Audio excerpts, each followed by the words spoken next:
Assalamualaikum warahmatullahi wabarakatuh. Salam sejahtera bagi kita semua. Shalom, Om Swastiastu, Namo Buddhaya, salam kebajikan, Rahayu, Rahayu, Rahayu.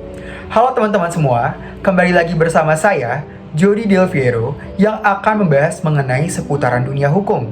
Teman-teman semua, kali ini saya akan membahas salah satu topik hukum internasional, yaitu sumber hukum internasional.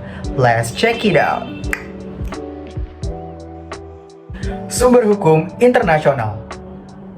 Berdasarkan pasal 38 ayat 1 Statuta Mahkamah Internasional, dikatakan dalam memutuskan perkara atau sengketa hukum internasional, para hakim harus berdasarkan 1. Perjanjian internasional, 2. Kebiasaan internasional, 3.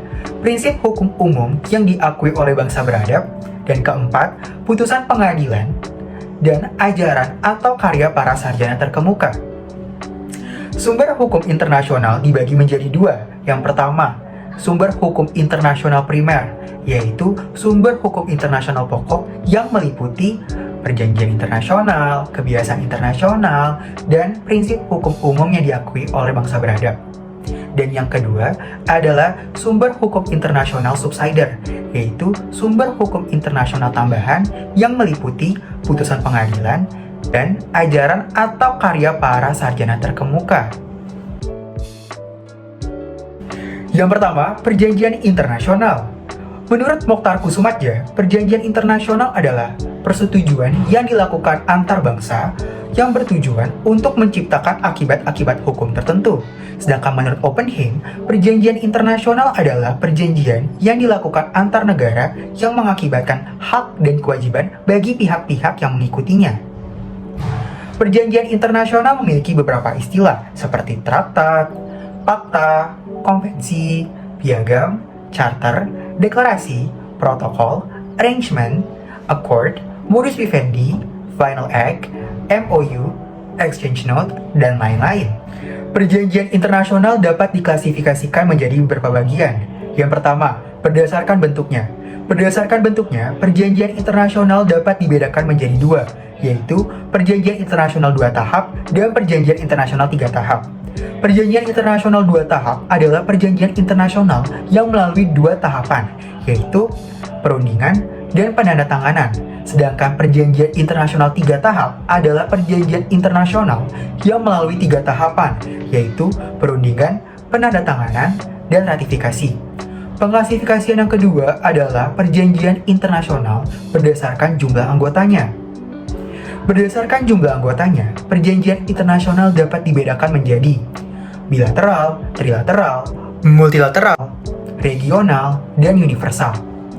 Pengklasifikasian yang ketiga adalah perjanjian internasional berdasarkan daya mengikatnya. Berdasarkan daya mengikatnya, perjanjian internasional dibedakan menjadi treaty contract dan lawmaking treaty. Treaty contract adalah perjanjian internasional yang mengikat dan berlaku bagi negara-negara yang ikut perjanjian saja. Sedangkan lawmaking treaty adalah perjanjian internasional yang asas dan prinsipnya mengikat dan berlaku tidak hanya bagi negara yang ikut perjanjian saja, melainkan seluruh dunia. Perjanjian internasional memiliki beberapa prinsip. Yang pertama, Pacta Sunt Servanda, Pacta Tertis Nec Nunc Nec Prosunt, Primat Hukum Internasional, dan lain-lain. Contoh perjanjian internasional adalah Perjanjian Linggarjati, Konferensi Meja Bundar, Universal Declaration of Human Rights, Magna Carta, dan lain-lain. Yang kedua, kebiasaan internasional. Menurut Martin Dixon, hukum kebiasaan internasional adalah hukum yang berkembang dari praktik atau kebiasaan negara-negara.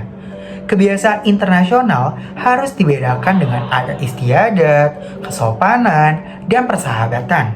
Hal ini dikarenakan kebiasaan internasional yang menjadi sumber hukum internasional harus memenuhi 2 unsur. Unsur tersebut yaitu 1. Unsur material atau unsur faktual.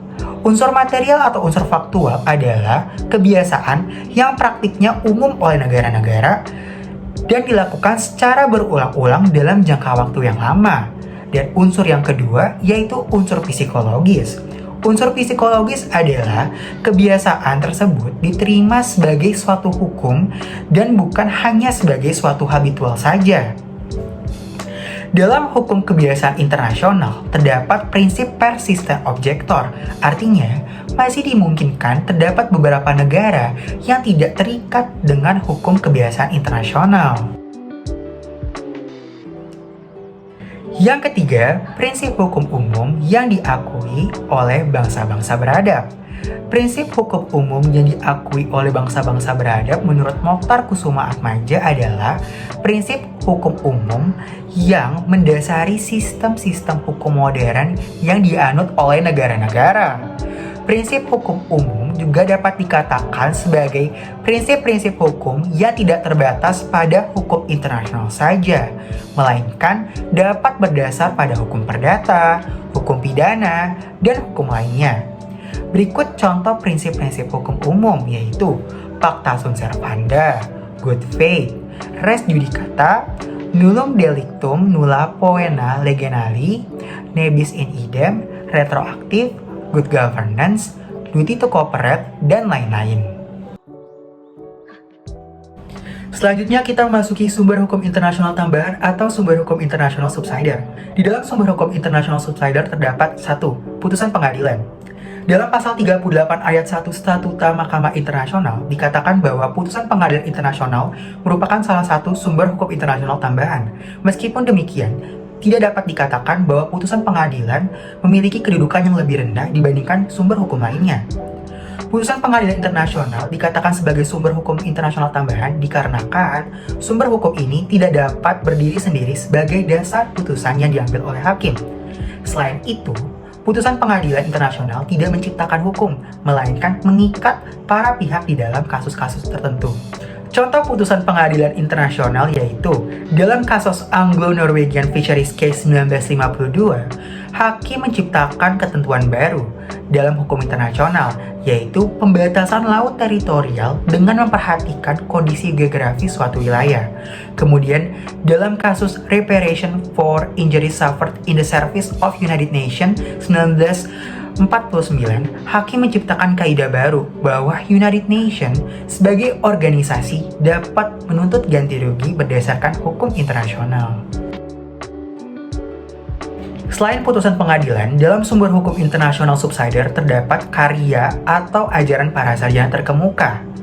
Ajaran atau karya para sarjana terkemuka ini bukan merupakan hukum yang mengikat, namun banyak karya hukum atau ajaran yang sangat berperan penting dalam perkembangan hukum internasional. Sebagai contoh, pendapat dari Alfred Pedro mengenai konsep warisan bersama umat manusia atau Common Heritage of Mankind menjadi sebuah konsep yang diakui di zona laut lepas dan dasar laut samudera dalam.